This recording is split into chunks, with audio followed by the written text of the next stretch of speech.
es una posibilidad. O sea, no te puedo asegurar porque... La respuesta no es no. La respuesta no es no. Pero sí es una posibilidad. O no, sí. Es una posibilidad. Yo estoy hablando acá con mi... Y para eso estamos... No, pero para eso... Estamos claros, apunten. No, pero para eso, Nicolás, estamos trabajando de manera seria en la formación de un partido político. A eso iba.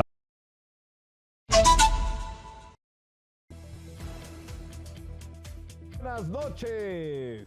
Muy buenas noches. Estamos en Exitosa, la voz de las madres del Perú en este mes de mayo.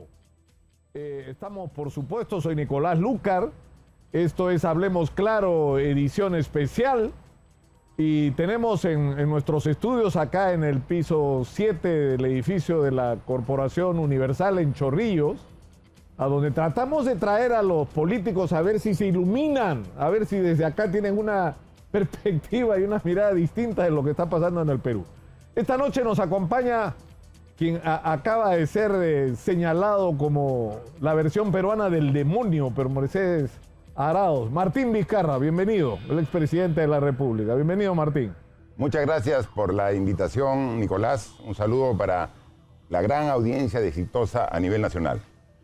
Estamos, por si acaso, conectados en la multiplataforma de Exitosa, o sea que si ustedes quieren intervenir mandando sus opiniones a través del Twitter, del Facebook, de nuestras redes sociales, de nuestro WhatsApp, vamos a tratar de recoger todo lo que ustedes quieran decir para transmitírselo acá a Martín Vizcarra. Comencemos con este tema del demonio. ¿Qué le dio? ¿Mechita no era tu amiga? Mire, con Mercedes Arauz hemos tenido una relación muy cordial durante la campaña electoral y durante el inicio del gobierno de Pedro Pablo Kuczynski. Luego, cuando comienzan los problemas de confrontación entre el gobierno de PPK y el Congreso de la República, que estaba, como ustedes recuerdan, liderado por el Fujimorista. El Fujimorismo tenía 73 congresistas, y cuando comienzan ya las fuerzas para tratar de vacarlo y que lo llevan a renunciar, ahí empieza la discrepancia con Mercedes Arauz, porque yo hablo con PPK y le digo, ¿qué corresponde? Respetar la Constitución, y la Constitución dice que el presidente tiene vicepresidente para que haya una continuidad en caso que el presidente fallezca, renuncie o sea vacado. Entonces me dice, sí, eso. Y yo sostengo esa situación. Y Mercedes Arauz me dice, mejor renunciemos los dos. Yo le dije, no es lo mejor para el Perú.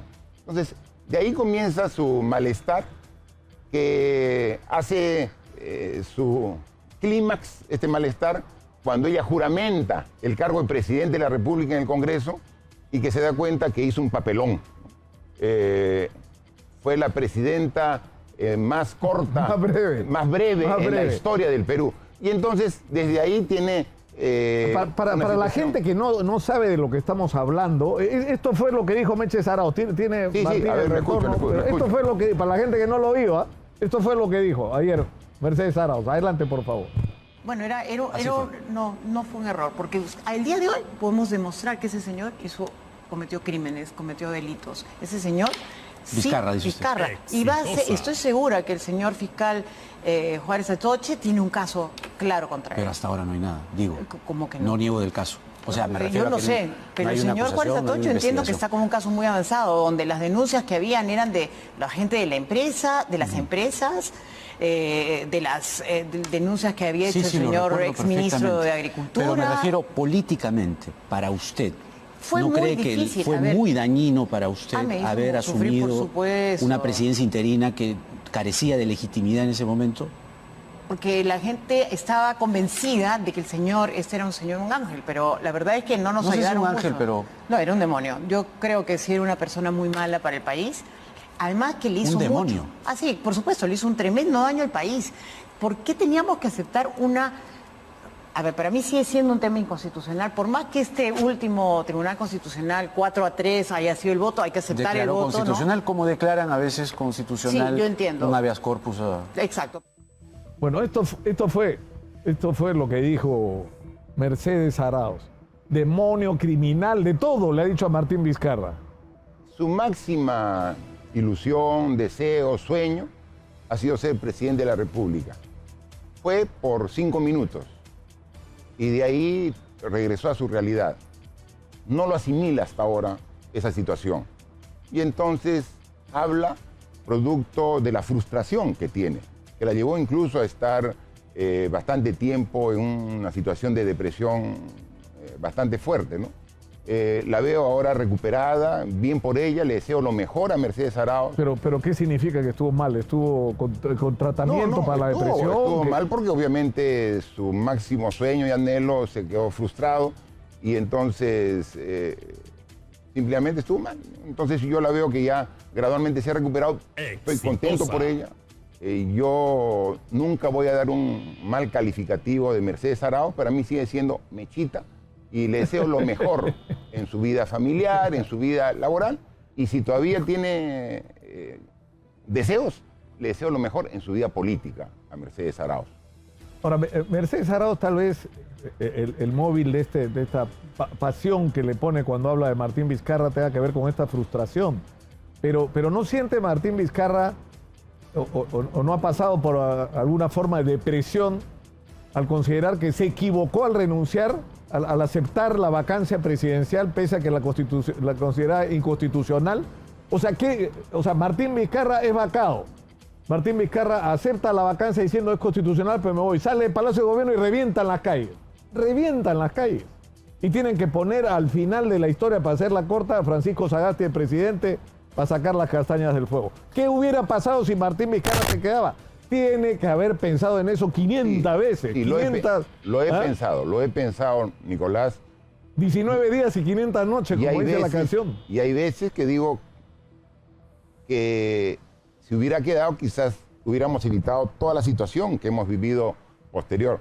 Mire, estábamos en el momento justo próximos a que ya se adquieran las vacunas, estamos hablando de noviembre del año 2020, 2021. Eso dio lugar a esa inestabilidad que en un mes hayan 3 presidentes, Martín Vizcarra, Merino y Sagasti, en un mes 3 presidentes, que se desfase la adquisición de las vacunas y que la segunda ola sea mucho mayor, más grande y más grave que la primera ola.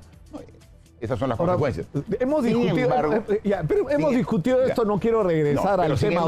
Pero Nicolás, a tu pregunta, yo no me arrepiento, porque yo estoy seguro de que de haberme quedado en Palacio de Gobierno, hubiera habido una convulsión social que hubieran generado no 2 muertos como Inti y Ryan, sino decenas, sino cientos de muertos. Yo creo que ahí lo que todo político debemos tener es capacidad y renuncia. Cuando ve que su situación puede generar más problemas que beneficios, dar un paso al costado. Y esa fue la decisión que tomé. En ese momento creía lo más oportuno. Ahora, yo no quiero regresar porque ya hemos tenido una entrevista anterior donde hemos abordado estos temas, pero no se arrepiente de nada. O sea, Martín Vizcarra no considera que ha cometido ningún error en relación a las vacunas. O sea, y te lo he dicho. Mercedes Arauz prácticamente lo está haciendo responsable de la muerte de las 200.000 personas que murieron a causa de la pandemia, poco menos. O sea, en Estados Unidos han muerto más de 1 millón de personas. Es el culpable, es el presidente de la República de Estados Unidos. O sea, ha sido una pandemia, una emergencia sanitaria que no la teníamos en el mundo más de 100 años. Ha sido realmente grave, una situación muy difícil. Obviamente que yo, haciendo retrospectiva, digo, estoy seguro que hubiéramos podido, convocando más y coordinando más con los gobiernos regionales, involucrando más a la empresa privada, sumando esfuerzos. Todo. Desde la empresa privada gritaban, Pfizer, Pfizer, y usted no escuchaba. No. Pfizer. Lo primero que ha llegado aquí han sido las vacunas de Pfizer compradas a COVAX Facility, que compramos nosotros en el mes, estamos hablando, esto fue en el mes de septiembre, a una iniciativa de la Organización Mundial de la Salud. Entonces, todo se ha visto, se ha hecho todos los esfuerzos. Ahora, y en el otro aspecto, ahora conversaba con Tito Albite sobre tratando de hacer un balance del gobierno de Martín Vizcarra con respecto a la respuesta a la pandemia, ¿no? Y una de las grandes insatisfacciones fue que es cierto, el gobierno reaccionó con el reactiva, ¿no es cierto? Valga la redundancia. Pero el reactiva lo que le dio fue oxígeno, sobre todo a la gran empresa y a la mediana empresa. Pero eso pero nosotros hablamos todos los días con micro y pequeños empresarios y la gran queja que ellos tienen es: a nosotros no nos llegó el oxígeno. Mira, económico. Se apoyó con el Reactiva y con el Fondo de Apoyo Empresarial para las MIPES. Más de 500.000 empresas en el Perú. O sea, más de 500.000 empresas han tenido un crédito. Obviamente hay algunas que no tenían ningún nivel de formalidad y no había forma de cómo darles ese apoyo financiero. Pero no solamente está el apoyo a las empresas. Dimos en 2 oportunidades más de 8,5 millones de bonos. Y bonos de verdad que ayudaron a las familias. Además, encontramos, hablando de solamente 2 laboratorios en el Perú podían procesar las pruebas moleculares que tanto se habla. ¿Por qué no pruebas moleculares? Porque no había la prueba rápida. Es que no había laboratorio, Nicolás, no había dónde procesar. Solamente aquí, estamos en Chorrillos, en el Instituto Nacional de Salud era un laboratorio. Y el otro era en Loreto, en el Laboratorio de Enfermedades Tropicales. Nada más. En 6 meses implementamos 60 laboratorios en todas las regiones del Perú para procesar las pruebas moleculares. Entonces, ¿se da cuenta?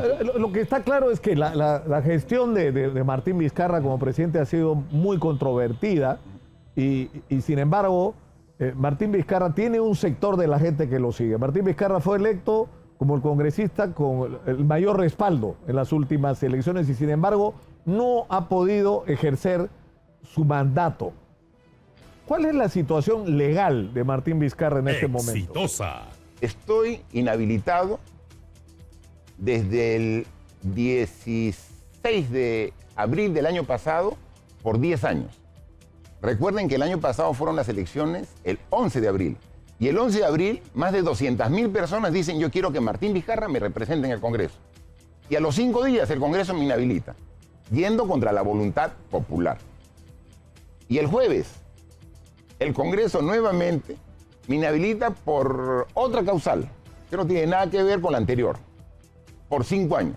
Que se suman, ¿no? No se pueden sumar, porque la Constitución en el artículo 100 dice que un funcionario tiene como máxima inhabilitación hasta 10 años. Hasta 10 años.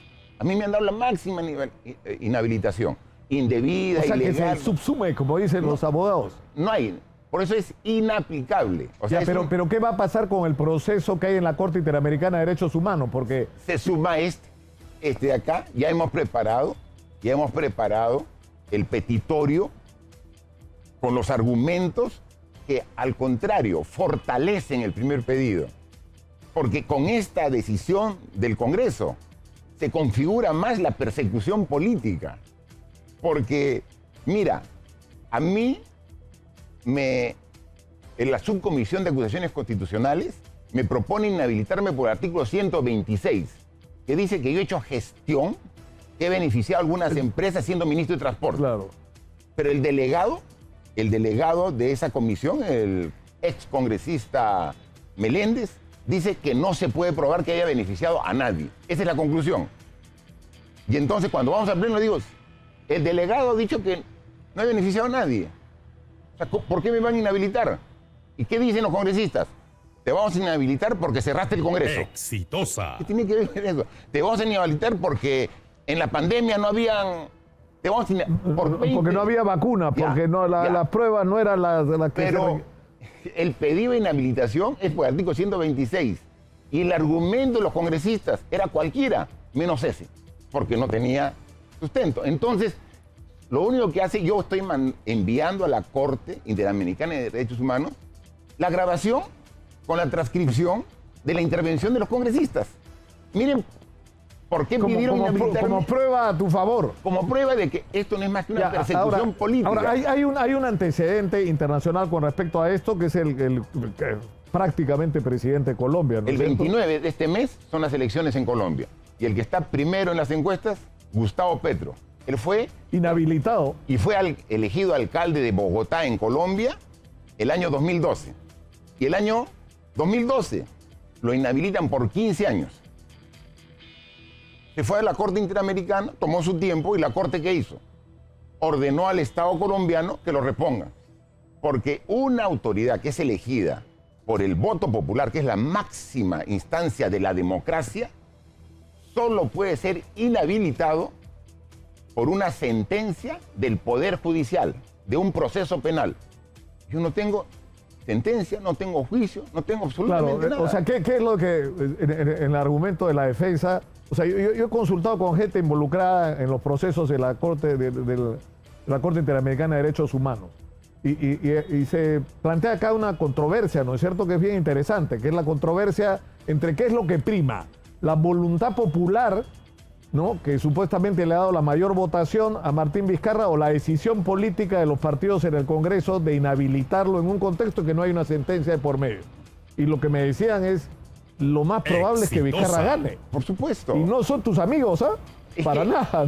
No es que te quieran, no los hacía feliz lo que me estaban contando. Entonces, la interrogante es decir, ¿tiene la confianza Martín Vizcarra que va a ganar el proceso y qué va a pasar entonces? Se va a revertir esta situación. O sea, va a tener que ser juramentado en el Congreso como congresista. Es lo que corresponde. Es lo que corresponde. Por más que le duela a los congresistas que ayer en el Congreso, o el jueves, intervenían con un nivel bajísimo, o sea, insultando. O sea, no había argumentos racionales, no había argumentos legales, había insultos. O sea, insultos. Había, y lo digo con su nombre propio, ¿no?, el congresista Montoya, donde me dice, a Vizcarra no debemos dejarlo entrar más al Congreso. Congresista, por favor, ¿es su casa el Congreso? ¿Es su cuartel el Congreso? O sea, no debe entrar. O sea, ¿eso es un análisis legal? ¿Eso no es persecución política? Como hace algunos meses, cuando caí por segunda vez en COVID, y como estaba mi familia llena en mi departamento, que es pequeño, me fui a la Villa Panamericana para aislarme y seguir el tratamiento de 5 días. Y el congresista Bustamante, que es un profesional de la salud, pidió en el Congreso de la República que me expulsen de la Villa Panamericana. O sea, ¿eso no es persecución política?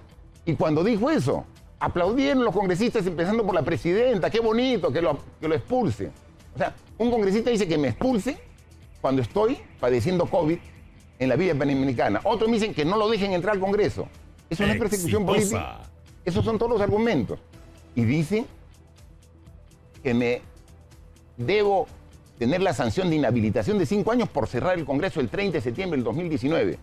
Y no me arrepiento. O sea, lo digo, esa decisión es constitucional y el propio Tribunal Constitucional la avaló. No me arrepiento de haber cerrado ese Congreso obstruccionista. Pero los actuales congresistas dirán, pues, ¿y si nos cierran de nuevo? No hay causal. No es que tiene que haber 2 censuras, no existe. ¿No? Me iba a adelantar a la segunda parte de esta entrevista en la que quiero hablar de los temas de actualidad, ¿no? Entonces, si Martín Vizcarra fuera presidente de la República hoy, ¿qué haría frente al Congreso? ¿Cierra el Congreso? No. Porque si yo sería congresista, yo obviamente, ya con la experiencia, ¿verdad?, tendría un plan de crecimiento del Perú con inversiones muy ambiciosas. Yo dejé, por ejemplo, el proyecto de Chancay, que puede ser el puerto más grande de toda la costa pacífica, el puerto de Chancay. Una inversión de $5.000 millones para ver el comercio internacional.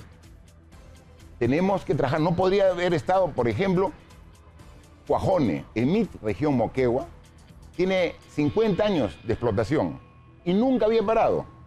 Hasta hace 3 meses que paró, 60 días. Entonces, lo que digo es liderar. Eso haría. No cerraría el Congreso. Nos estamos adelantando o sea, yo preferiría que en la segunda parte de esta entrevista, porque vamos a tener que hacer un corte en unos 7, 8 minutos, habláramos de la actualidad política.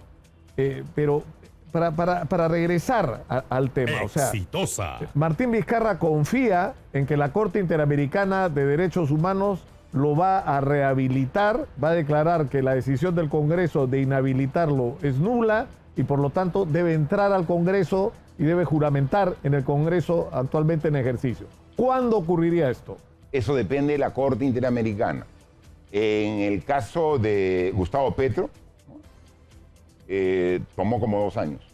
O sea, no es un proceso corto. Porque toman todas las previsiones, tienen que verificar todo lo que hemos hecho, un alegato muy bien sustentado, un escrito que hemos preparado para la Corte, o sea, con toda la justificación del caso, donde hacemos la narración hecho por hecho de todo este proceso de persecución política. Ellos, obviamente, la Corte tiene que verificarlo y toma tiempo, ¿no? Entonces, eso va a tomar tiempo, pero no tenemos duda porque ya hay un caso.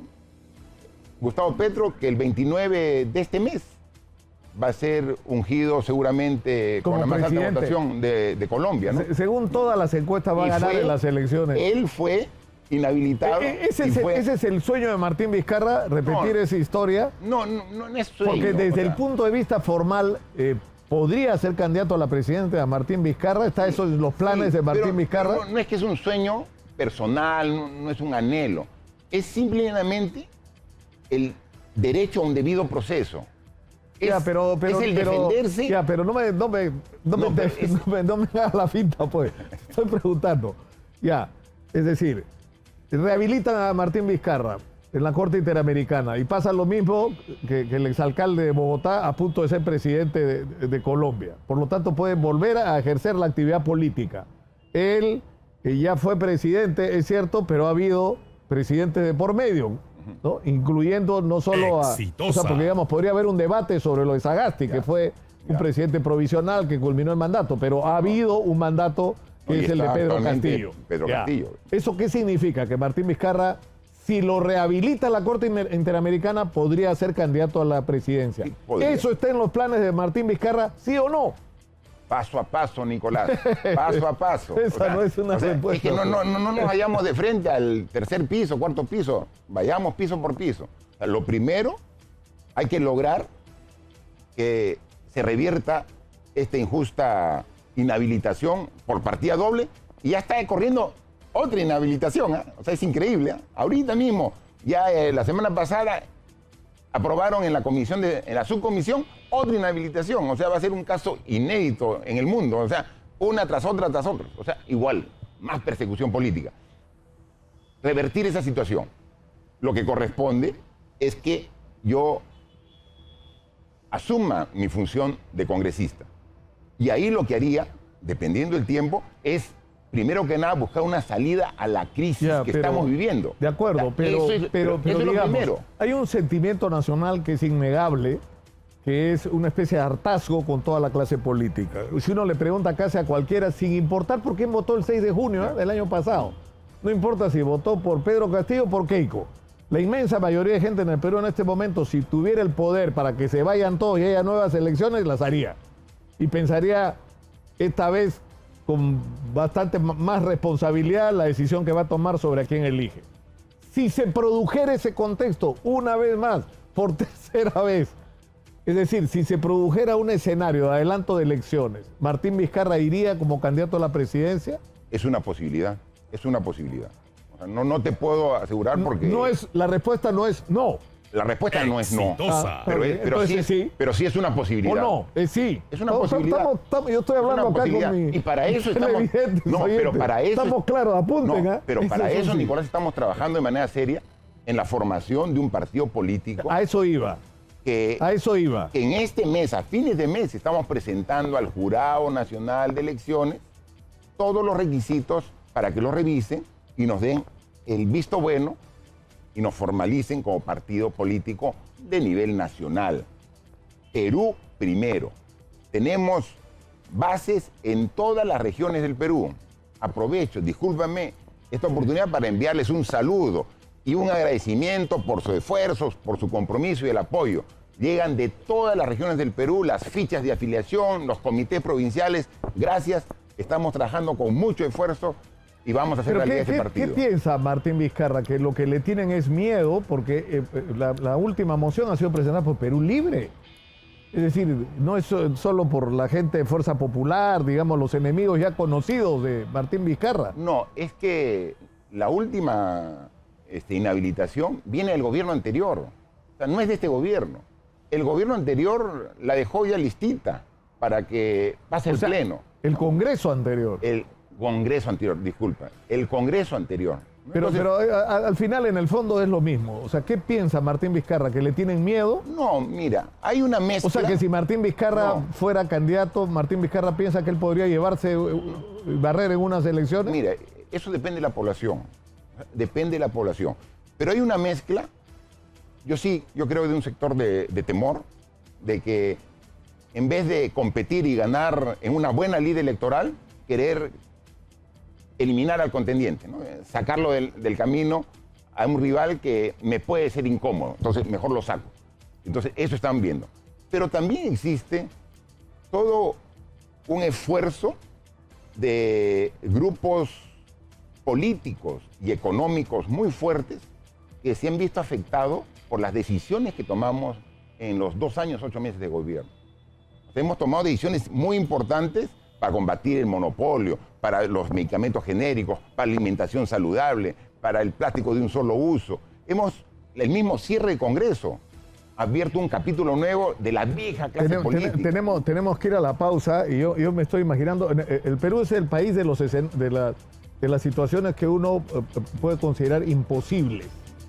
O sea, si uno el año, ni siquiera 99, 2000, decía, dentro de un año Fujimori va a estar prófugo y Montesino va a estar preso. Nadie pensaba que era posible. Poder, tenían... Si yo decía el año 2000, Alan García va a volver a ser presidente, me creían loco, ¿no es cierto? Pero es posible, porque en el Perú todo es posible, que la próxima elección sea una disputa de repente entre Martín Vizcarra y Antauro Humala, que está a punto de salir de la cárcel también. Esas cosas pueden pasar, ¿eh? ¿Qué harían ustedes? Vamos mejor a la pausa. Depende de la Vamos población. A la pausa. Y regresamos con esto y con más. Depende del soberano. Vamos a hablar de actualidad tras la pausa. Volvemos.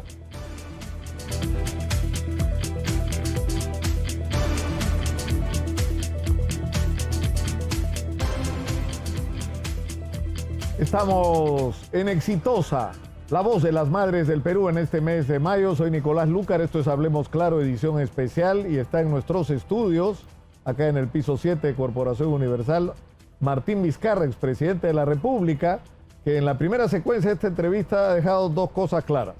Primero, que sigue queriendo a Mechita, como la ha llamado, a Mercedes López Arao, Mercedes Arao, perdón. Y en segundo lugar, que no descarta, que es la manera más elegante de los políticos decir que sí, que si hubiera elecciones adelantadas él sería candidato. Ahora, la pregunta es que para que ese escenario ocurra, la primera interrogante es cómo salimos de este infierno en el que estamos, como eso conoce esos territorios, según Pecharaos, ¿cómo salimos de este infierno? Mire, creo que los peruanos sentimos ahorita mucha duda. Estamos sintiendo Exitosa. Oscuridad. No vemos una luz de esperanza en el futuro. Y eso nos deja hasta medio adormitados. O sea, porque a diferencia de otras oportunidades, no vemos una fuerza que reclame cambio de actitud, pero así con energía, ¿no? Por eso es que yo te decía que antes de pensar en una candidatura presidencial, lo primero que queremos es retornar al Congreso, porque nos corresponde. Hemos sido electos en elecciones limpias como el congresista más votado. Pero lo primero que haríamos en el Congreso es generar las condiciones para irnos todos. Es lo que corresponde. O sea, lo que propondría Martín Vizcarra si fuera congresista sería, es decir, compartir con, digamos, con la gente que está promoviendo como Susel Paredes. Totalmente de acuerdo. Un adelanto de elección. Un adelanto de elección. Yo lo haría a través de un referéndum. Yo lo haría a través de un referéndum, porque para adelantar elecciones es un cambio constitucional, porque la Constitución dice que el periodo congresal y presidencial son de 5 años. Entonces tenemos que hacer un cambio en la Constitución. Y en la Constitución uno puede hacer el cambio con 2 legislaturas o puede hacer una legislatura más un referéndum. Entonces yo creo que tiene mucho más peso una legislatura con referéndum. Y entonces yo haría un referéndum con 2 preguntas, no solo una. O sea, la primera pregunta que haría sería, ¿usted está de acuerdo en elegir una asamblea constituyente para que formule una nueva constitución? ¿Sí o no? Segunda pregunta, ¿usted está de acuerdo con que se adelanten las elecciones generales para presidente y vicepresidentes y para congresistas para el año 2023? Exitosa. ¿Sí o no? Yo creo que eso es lo que debería hacer. Porque a mí me parece muy mal que el proyecto de ley de la constituyente que el Ejecutivo manda al Congreso, sin mayor análisis, lo manden al archivo. Yo pienso que debería. Yo sí creo en la madurez cívica de la población. Yo creo que la mayoría de la población está de acuerdo en cambios de la Constitución, pero saben que el momento no es ahora. En un momento tan difícil en que estamos, no estamos para hacer un cambio constituyente ahora. Entonces, la primera pregunta, yo haría la campaña por el no. O sea, no a una asamblea constituyente. Y sí por la segunda pregunta. Entonces, y eso tendría que ser con una votación con mayoría simple en una legislatura y luego un referéndum. Y entonces, nadie... Pero Martín, más fácil, más práctico es que una moción de esa naturaleza se vote antes de que termine esta legislatura y se vuelva a votar al comienzo de la siguiente legislatura. En 3 meses ya tenemos arreglado el problema. Está bien, esa es otra opción, pero esa es mayoría de más de 87 votos. Y yo veo difícil llegar a los 87 votos porque veo muchos congresistas que están poniendo que están así su prioridad. No, están atornillados. No, es su pago mensual, su sueldo, por sobre el futuro del país. Eso es lo que yo veo. Porque la iniciativa de adelanto de elecciones, solamente hay 8 congresistas que están de acuerdo. Y hay 132 que dicen, están mirando el cielo tan bonito como estamos aquí en la terraza. O sea, no pasa nada en el Perú. Es decir, el gobierno es un desastre. El Congreso, ni qué decir. Más de 82%. ¿Por qué votó Martín Vizcarra el 6 de junio? Yo ya lo dije. O sea, lo dije que voté en blanco. Yo le he dicho, porque dije que de ninguna manera yo iba a votar por Keiko Fujimori. Eso estaba descartado desde el inicio. No iba a votar por Keiko Fujimori. Porque la gente decía, si no votas por Keiko, prácticamente eres un traidor a la patria. No. Yo había descartado el voto por Keiko Fujimori. Entonces yo estaba inclinado a votar por Pedro Castillo. Lo veía una persona sana, decente, bien intencionada. Pero cuando comencé a escuchar sus propuestas tan vacías, tan huecas, decir voy a dar 10% del PBI para la educación y para la salud, o sea, es no tener idea de cómo funciona el Estado peruano. No tiene idea cuál es el presupuesto general de la República. Decir voy a prohibir que entren algunos productos al Perú, es decir, solamente los que me convienen entren, o sea, va a cortar también la importación. Pero digamos, o sea, había temas de que yo decía, no va a ser un buen gobierno, va a ser un desastre. Entonces, realmente tenía la intención, pero ya en la Cámara Secreta, ahí decidí votar en blanco. O sea, sí, en la Cámara. Ahí mismo. Fue la decisión. Como decide el 40 o 50% de los ciudadanos. Pero ahí decidí votar en blanco. Yo tomé una decisión claramente el 30 de abril, y lo dije, o sea, no en mi papel, en realidad a mí me parece mal que los periodistas nos involucremos en las campañas electorales defendiendo a tal o cual candidato.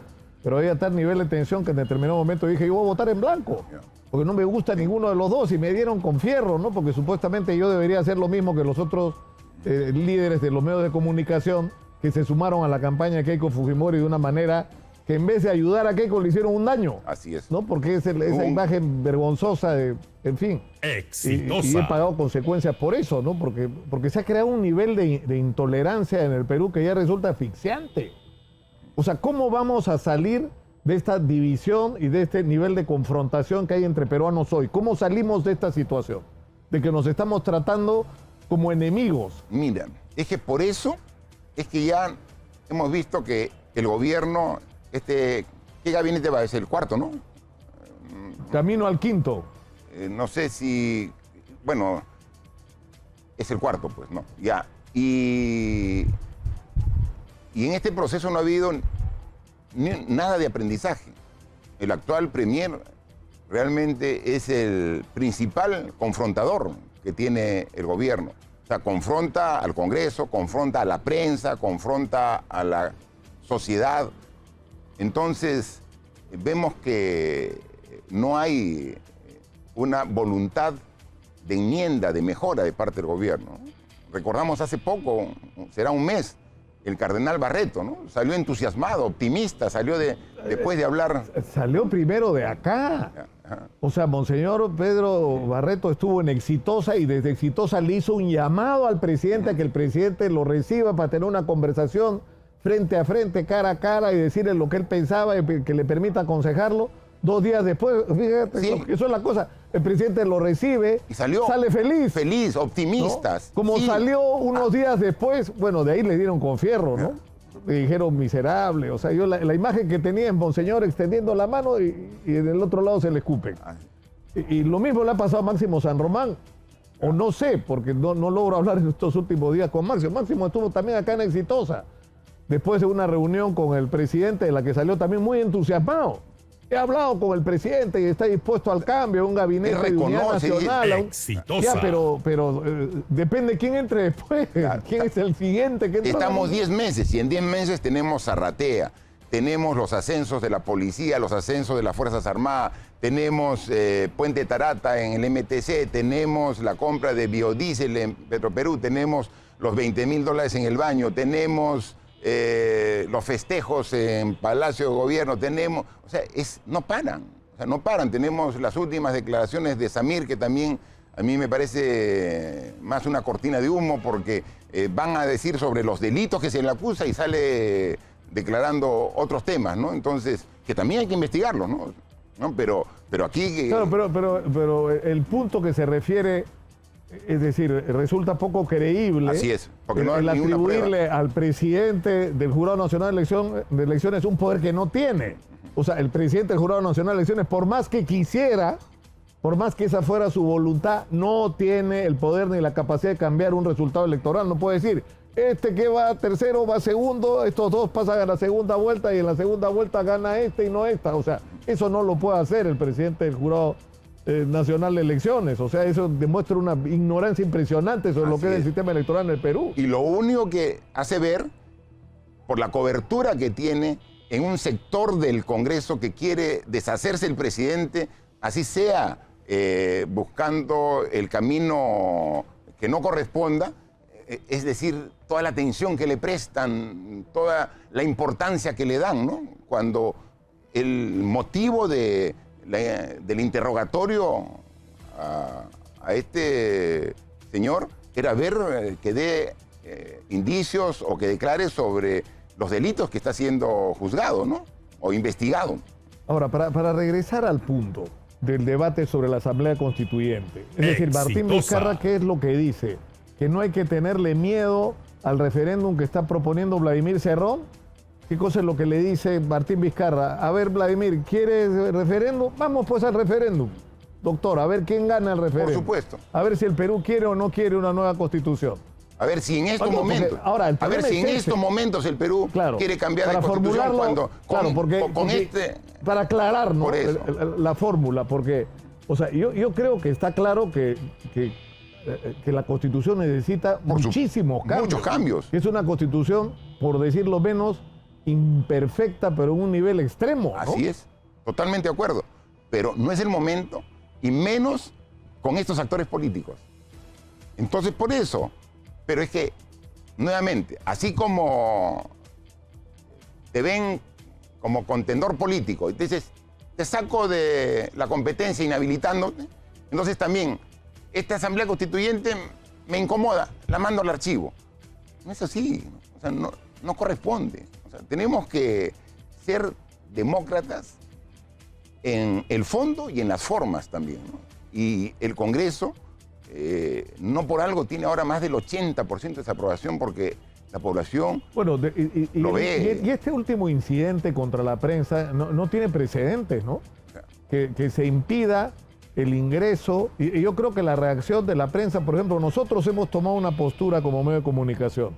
Nosotros no informamos las actividades del Congreso y no entrevistamos congresistas hasta que esa aberración jurídica y constitucional que están haciendo, ese atentado contra la libertad de expresión y el derecho de la gente a estar informada, no se corrija. Y nos parece absolutamente legítimo lo que estamos haciendo y que debería ser imitado por todos. Pero es que es inconcebible.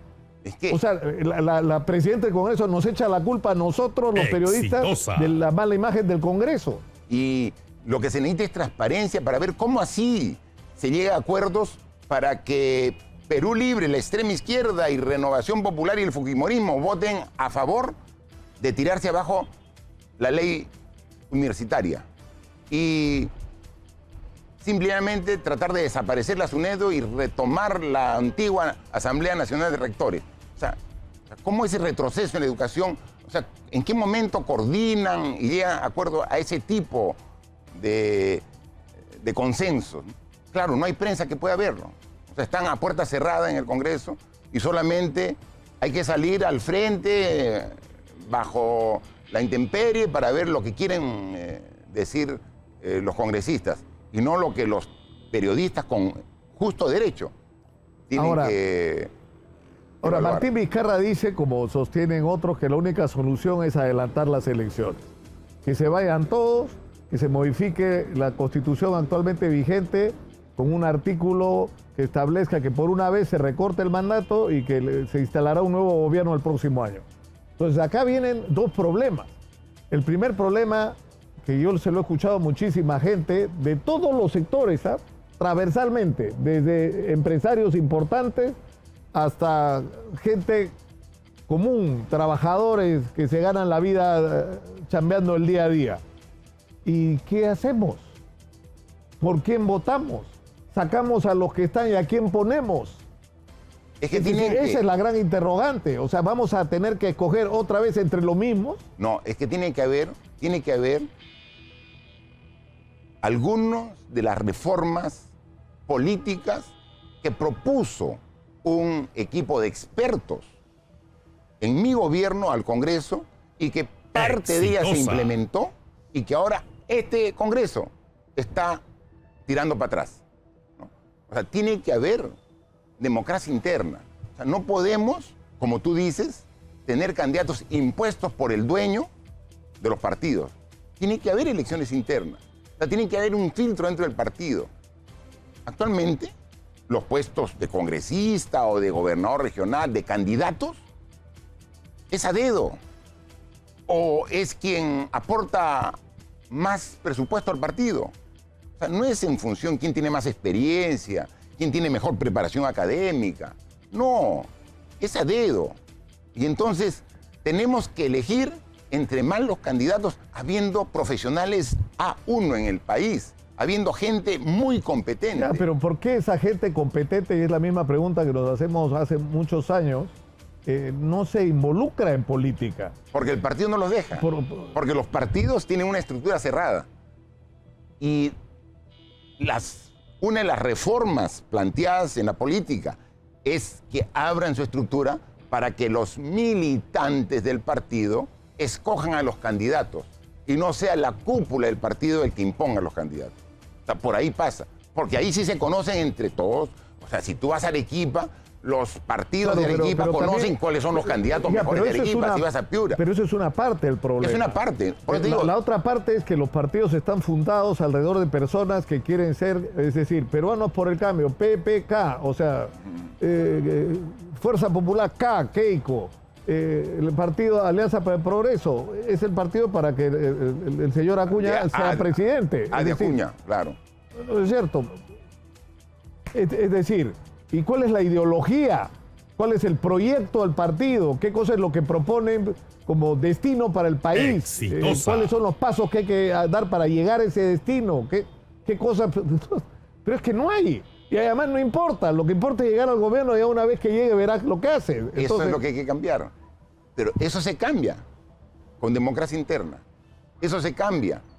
Que los militantes, que son la base, el contenido del partido, te digan cuáles son los candidatos. Ahora, el otro tema es el de la corrupción, que ha alcanzado hasta el propio Martín Vizcarra, las acusaciones de corrupción. Es decir, no, la corrupción no ha alcanzado. Las acusaciones de corrupción. Porque absolutamente... Ya, pero ¿cuál es una de las grandes tragedias? Y esa es otra vez la discusión con sectores de la izquierda que dicen que la culpa de todo lo que está mal en el Perú la tiene la Constitución. Y yo convengo en que es absolutamente necesario hacer cambios, y en algunos casos importantes a la Constitución. Pero si estamos como estamos, con 3 veces más presupuesto que hace de la República que hace 3 años, no es porque solamente la Constitución tiene defectos, sino porque hemos tenido administradores del aparato del Estado ineficientes y corruptos, que han combinado esos 2 defectos de una manera increíble. Y por eso estamos como estamos, porque recursos tenemos para cambiarle la vida a la gente. Por eso es fundamental hacer una reforma del Estado. O sea, ¿cómo funciona el Estado en sus 3 niveles de gobierno? Gobierno nacional con los ministerios, gobierno regional y gobierno local. Muchas instancias duplican esfuerzos.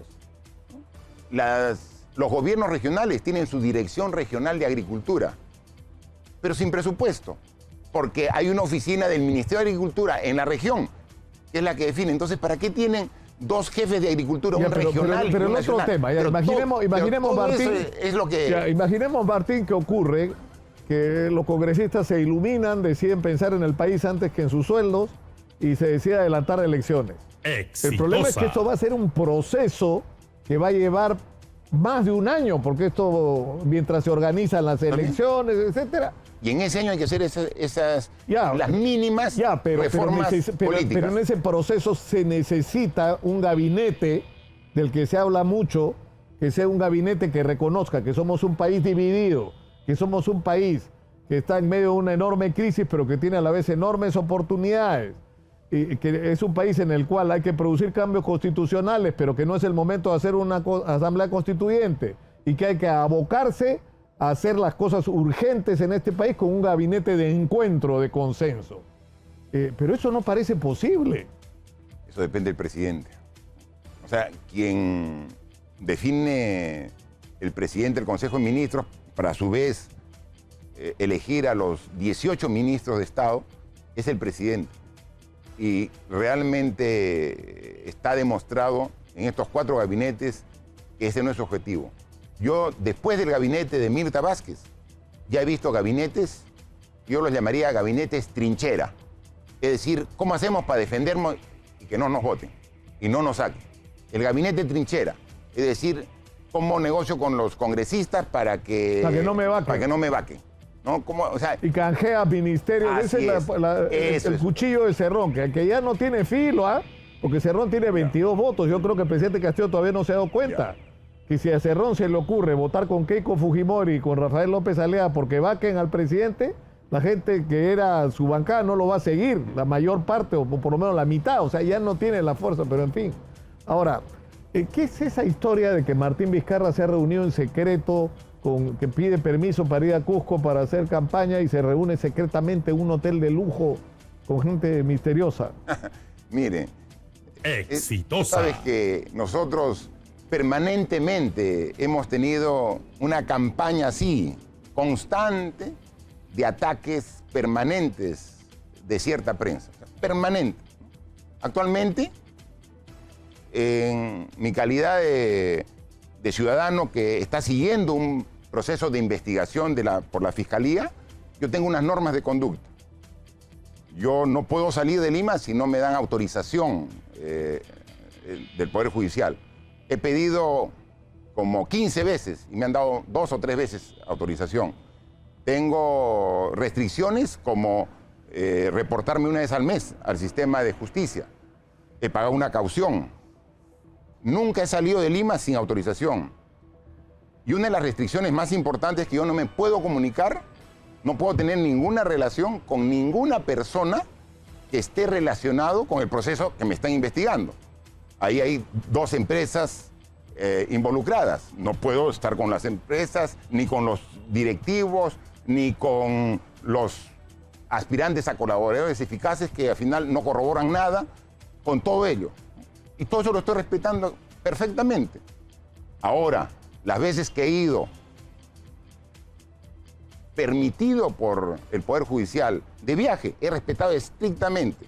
Hemos tenido reuniones políticas, hemos viajado, en el caso de Cusco, hemos en Cusco, Calca, hemos estado en Chinchero, hemos regresado a Cusco, hemos tenido reuniones, hemos tenido cenas con los directivos del Comité Provincial de Cusco de Perú Primero, presidido por la señora Felicia, muy activa y muy dinámica. Al Cusco fuimos con el director de Plan de Gobierno, del CEN. Exitosa. Director del Plan de Gobierno. De Perú Primero. De Perú Primero.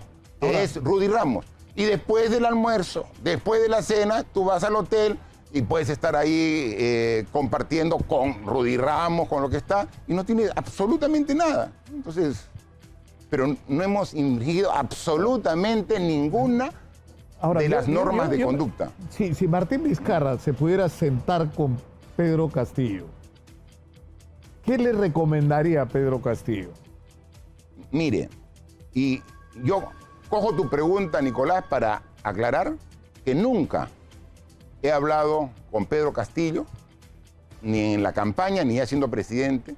Con Dina Boluarte nunca he hablado. Yo estoy seguro que si esto no lo está viendo y escuchando Pedro Castillo, lo va a ver y lo va a escuchar. Ya. Por eso nunca he hablado porque a esta cámara. Porque ahí decía... Si estuviera ahí Pedro Castillo, ¿qué le diría? Que se deje ayudar, presidente. El futuro del Perú está en sus manos. Por favor, usted puede solucionar el problema de incertidumbre, de desconfianza que tenemos todos los peruanos. Y eso pasa por elegir a un premier que sea respetado por la clase política, por los actores sociales, por los actores económicos, y que le dé usted libertad a ese premier para que elija un gabinete que piense en el Perú, que no piense en el gabinete como una torta que la reparte a diferentes actores políticos para lograr aferrarse al cargo. Porque con eso realmente estamos no solamente estancados, estamos retrocediendo en el Perú.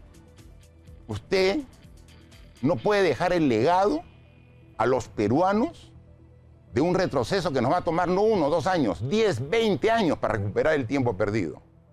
Hágalo en bien de todos los peruanos. Y el mensaje incluiría: rompa de una vez con Vladimir Cerrón, 4 ministerios, todos se quejan por lo bajo, además hay que decirlo. Es implícito. Todos se quejan. Vladimir Cerrón me manda gente al ministerio tal, al ministerio cual, mete gente. ¿Y cuál es el problema? Que mete gente que no está capacitada, que no está calificada. Lo que él quiere es, como dijo Ana María Choquehuanca, dirigente de la micro y pequeña empresa arequipeña, ya. Lo que ella decía es, esta es la agencia de empleos. El gobierno se ha convertido en la agencia de empleo de Vladimir Cerrón. Sí, es implícito, porque si estoy diciendo que tiene que buscar a un premier que tenga independencia y tenga el respaldo del sector social, político y económico del Perú, obviamente no puede estar alineado a un pensamiento sectario, ¿no? Entonces, eso necesitamos, es fundamental. Y estamos dispuestos todos a ayudarlo, pero no se deja ayudar. Pues, o sea, todos los que han entrado salen ilusionados hasta que llega otro. Hasta que llegue el siguiente. Sí. El último es el que... El problema es que parece ser que el último que entra siempre es Cerrón. Parece, ¿no? Claro. Pero en fin. Para terminar, ¿cuántas vacunas tiene? ¿Tiene ya las 4 dosis Martín Vizcarra? Una. No, pues, pero la China cuenta. No, pues, esas son fase experimental, fue en esto, ya ponle 2, ya. 2 más 1, 3, ya, 3, ya. Entonces, contémosles esos. De octubre del año... Pero si 2000, Martín Vizcarra, que tiene más de 50 años, va mañana, yo tengo la 4ª dosis. No, yo tengo... que dicho sea, me ha pegado, pero vale la pena. En el año 2020, en octubre, en la fase 3, 2, y en el año 2021, el año pasado, en junio, 1. 3. Sí. Está bien. Terminamos ahí. Muchas gracias a Martín Vizcarra por estar muchas con nosotros. Terminamos el programa por el día de hoy. Nos despedimos hasta mañana. Va a estar intenso el programa el día de mañana. por favor, préstenle atención a la crisis en las Bahamas. 50 días paró el proyecto minero más importante del Perú. Solo el gobierno regional de Apurímac ha perdido 150 millones de soles. O sea, no nos estábamos cuenta de qué es lo que está en juego. No entiendo, sinceramente, cómo puede haber tamaña falta de entendimiento de lo que es importante y lo que no en el Perú. De eso, entre otras cosas, vamos a hablar mañana en la edición regular de Hablemos Claro. Muy buenas noches, hasta mañana.